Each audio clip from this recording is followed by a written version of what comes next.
बीमारी में पीड़ित हैं। हम जीना चाहते हैं लेकिन जी नहीं पा रहे।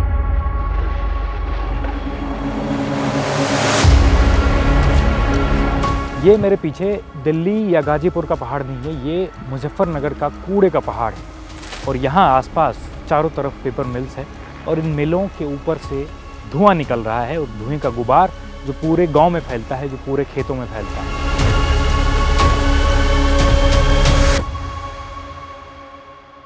मुजफ्फरनगर वेस्टर्न यूपी का वो जिला जो इंडिया के टॉप मोस्ट पोल्यूटेड सिटीज में से एक में गिना जाता है। 7,520 लोगों की जांच हुई, उनमें से 122 लोगों को कैंसर पाया गया। कैंसर भी होगा। किसको? मेरे आदमी को। अच्छा, आपके पति को कैंसर है? हाँ, उनका कैंसर हो रहा है। ये ऑपरेशन हुआ बहुत बड़ा। अभी कैंसर से पीड़ित होंगे कम से कम 15% 20% आदमी भाई। सांस की नली में इतना दर्द है, अब जो रात को सोवे सांस भी लेना भारी हो जाए। 100 में से 90% लोग बीमार हैं और सारे बीमार फेफड़ों के हैं। और सांस से बहुत परेशान है। सांस कहते मैं दिखाई भाई मन ने खेत में लेकर आना पड़ा, नहीं सांस नहीं आता भाई।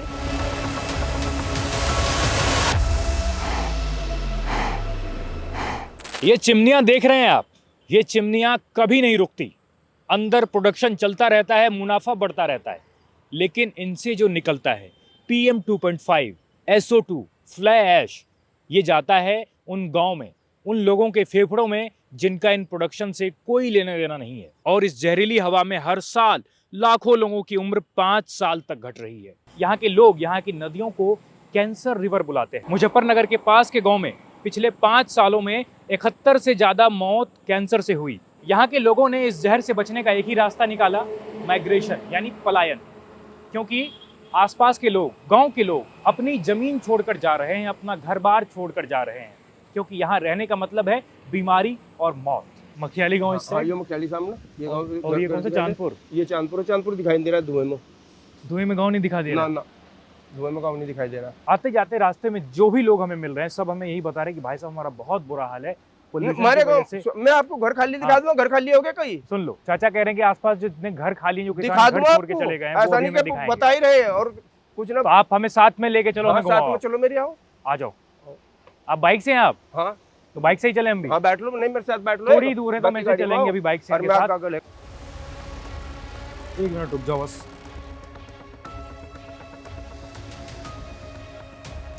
अच्छा, ये कौन सा धूल है? यो चूने का धूल है। चूना पीस रहे हैं। देखो वो पोर पीसने लग रहा, वो चूना पीस रहा है। अच्छा, तो सड़क पे जम गया है। ये सड़क पर जम गया, उड़ रहा आंखों में जमो, हाँ। आंखों में धुला वो भाई। तो लोग जब से आया हूं मैं, सबसे आंखें जल रही है मेरी। अब देखो जो हम 24 घंटे रहे यहाँ और तुम्हें कितना टाइम है, देखो क्या हाल है। तो गांव दिखाई नहीं दे रहा? नहीं, कोई गाँव नहीं दिखाई देने का। ये इधर को यहाँ को धुआं निकल जाएगा, हमको गाँव नहीं दिखाई देने का भाई। तो ये 2 साल से बहुत ज्यादा बढ़ गया ना? 2-3 साल से बहुत ज्यादा बढ़ गया भाई। ये पत्ता सूख रहा है ना, ये इसी की वजह से सूख गया पत्ता भाई। यही थाम लियो कोने पर, लगा इस कोने पर थाम लियो। कैंसर से पीड़ित होंगे कम से कम 15% 20% आदमी भाई। और सांस से बहुत परेशान है। सांस कहते मैं दिखाई भाई मन ने खेत में लेकर आना पड़ा, नहीं सांस नहीं आता भाई।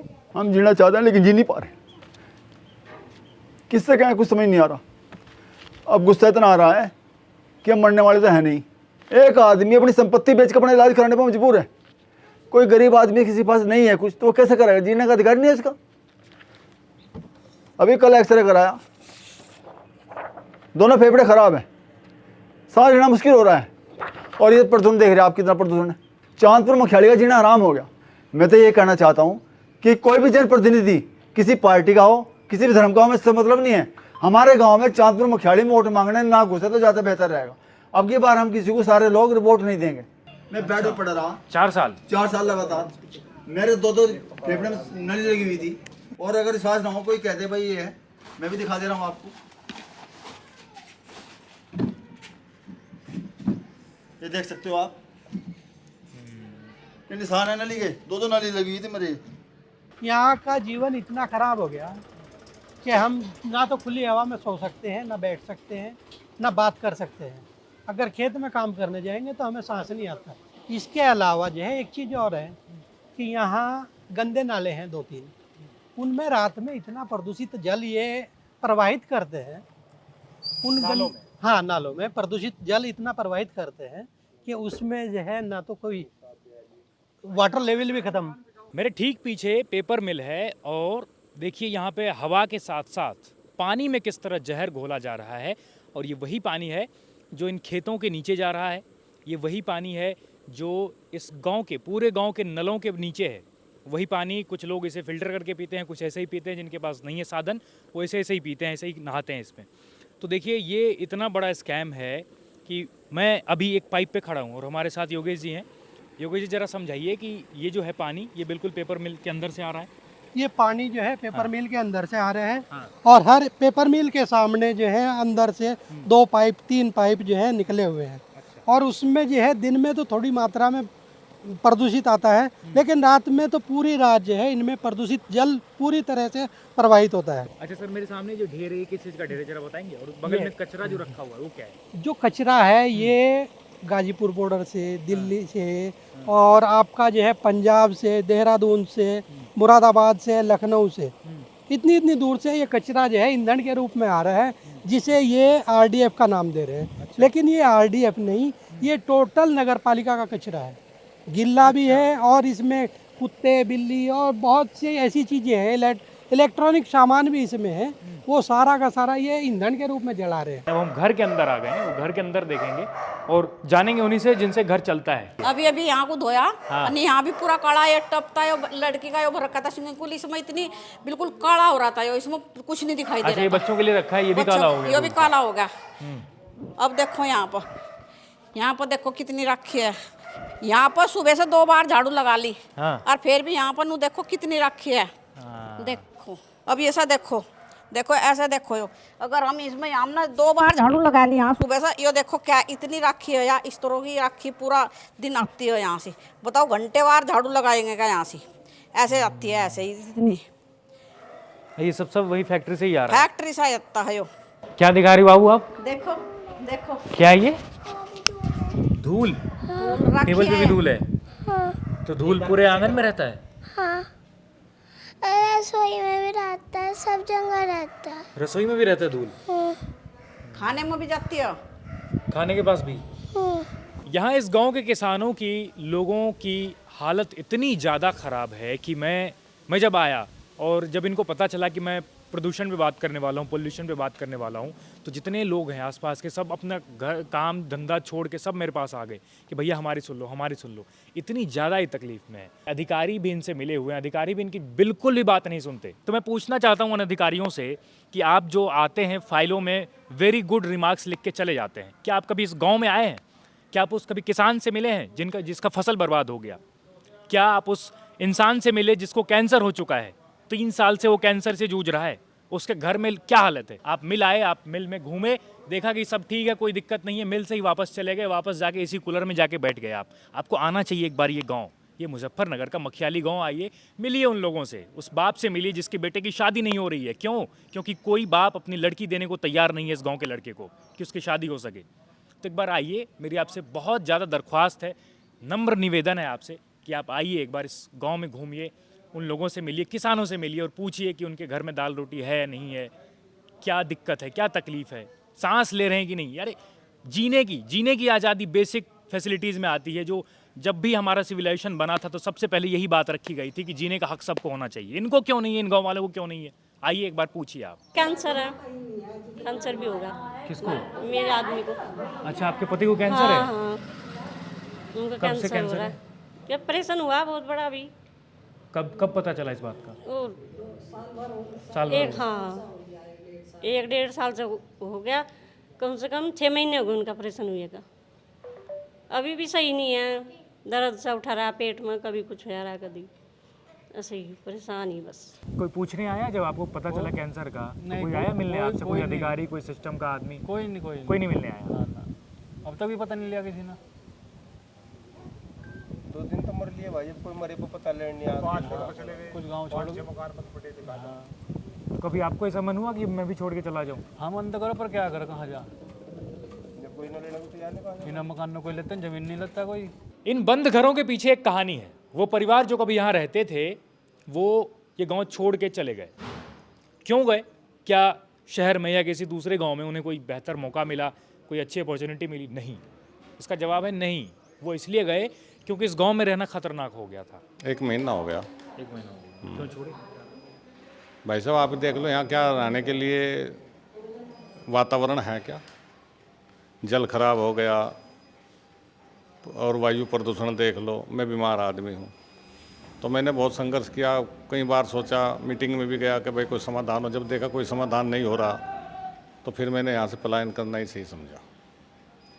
मुझे 1 महीना हो गया जाए और बहुत बढ़िया आनंद आ रहा है जहाँ पर हूँ। बस इतना ही कहूँगा कि इसमें कुछ नहीं होगा। आप भी मेहनत कर रहे हैं, गांव वाले भी हैं बेचारे, बोल रहे भाग दौड़ कर रहे हैं, पर मैं लिख के दे सकता हूँ इसमें कुछ नहीं होगा। कोई उम्मीद नहीं है आपको? उम्मीद का मतलब ही सवाल पैदा नहीं होता भाई साहब। ये मेरे पीछे दिल्ली या गाजीपुर का पहाड़ नहीं है, ये मुजफ्फरनगर का कूड़े का पहाड़ है। और यहाँ आसपास चारों तरफ पेपर मिल्स है और इन मिलों के ऊपर से धुआं निकल रहा है और धुएं का गुबार जो पूरे गांव में फैलता है, जो पूरे खेतों में फैलता है, साथ ही साथ गंदा पानी भी निकलता है। और यहाँ पे इस कूड़े के पहाड़ के बीचों बीच रह के शूट करना इतना डिफ़िकल्ट हो रहा है, क्योंकि एक तो गंध, ऊपर से ये पानी भी जो हमने बचा के रखा था वही पी रहा हूँ। तो मेरी जब से मैं आया हूँ यहाँ पे अंदर लग रहा है कुछ ना कुछ जल रहा है, सांसें फूल रही हैं। फसल और नस्ल दोनों ही चीज़ों को दिक्कत आएगी। ना तो फसल हो रही, ना आगे बच्चों में जो बीमारी चल रही है जिस प्रकार की, तो मतलब ये नज़र आ रहा है कि यहाँ रहना आगे बच्चों का जो भविष्य है वो भी ख़राब ही है। मतलब फसल और नस्ल दोनों ख़राब होगी। आप शाम के टाइम आओ, यही मतलब 100-150 लड़के तो यहीं मारे मोहल्ले में फिर रहे, जिनकी शादी नहीं आगे नज़र आ रही है वही होगी, क्योंकि यहाँ प्रदूषण में कौन अपनी लड़की देना चाहेगा। हमारे पड़ोस में ही है बहू, उसके फेफड़े खराब हो गए, उसके मालिक का कैंसर है, बहुत परेशानी है। साल भर हो गया, इतनी खांसी है, रात को मेरे पे पड़ा नहीं जाता। गर्म पानी खाट के धोरा रख के जब सोऊं, जब उसे बार बार पीती रहूंगी तो जब सांस आवे। सांस की नली में इतना दर्द है, अब जो रात को सोवे सांस भी लेना भारी हो जाए। और परेशानी तो सब ही है। हमारा बच्चा कहाँ है? हमारे बच्चा के जना कितने कागज बन रहे, सबका खांसी, हमारे आदमी का बतेरी खांसी है। मुजफ्फरनगर के इस गांव में आकर मेरे अंदर कई सवाल हैं, और ये सवाल शायद आपके मन में भी आए होंगे कि ये जो आसपास के गांव हैं, जो 3-4 गांव सबसे ज़्यादा त्रस्त हैं, सवाल यही है कि क्या ये सिर्फ नक्शे में बचेंगे? क्या ये सिर्फ कहने को हो जाएगा कि कोई गांव हुआ करता था यहाँ जो कि बंजर हो चुका है? क्योंकि जो स्थिति है यहाँ पे, कूड़ा, गंदे नाली का पानी, ऊपर धुआं, सांस लेने में तकलीफ़, तो ये इसमें सिर्फ इतना ही दिखता है कि आने वाले कुछ ही सालों में अगर स्थिति नहीं सुधारी गई, अगर इस पर किसी ने ध्यान नहीं दिया, अधिकारियों ने बात नहीं की, मंत्रियों ने ध्यान नहीं दिया, सिस्टम के लोगों ने ध्यान नहीं दिया, तो शायद ये गांव सिर्फ और सिर्फ एक कहने को रह जाएगा कि ये गांव हुआ करता था। अब गांव है नहीं, बचा नहीं है, यहाँ पे लोग बचे नहीं हैं। और आज मैंने सिर्फ लोगों के बयानों को रिकॉर्ड नहीं किया, सिर्फ तस्वीरें नहीं ली, विजुअल्स नहीं लिए, मैंने आज सांस की लड़ाई को रिकॉर्ड किया है। इसे आप भी देखिए, समझिए, फिर आपको समझ आएगी कि ये सिस्टम के अंदर जो लोग बैठे हुए हैं, किस कदर यहाँ दकियानूसी चल रही है। जो अधिकारी हैं, जो बड़े बड़े अधिकारी हैं, जो बड़े बड़े आके कहते हैं कि भाई हमने इस गांव का उद्धार किया, हमने उस गांव का उद्धार किया, गरीबों का उद्धार किया, कुछ नहीं किया आपने। अगर आपको बहुत घमंड है आपके अच्छे कामों पे, तो एक बार आइए, इस गांव को घूमिए, इस गांव के लोगों से मिलिए, आपको पता चलेगा कि यहाँ की हकीकत क्या है। तो ये देखिए आप भी कि सांसों की लड़ाई किस तरह यहाँ लड़ी जा रही है। पता नहीं कब तक लड़ाई चलेगी, लेकिन स्थिति यही है कि हालत बहुत ख़राब है। यहाँ के किसान बहुत त्रस्त हैं, लोग बहुत त्रस्त हैं, यहाँ से भागने को मजबूर हैं।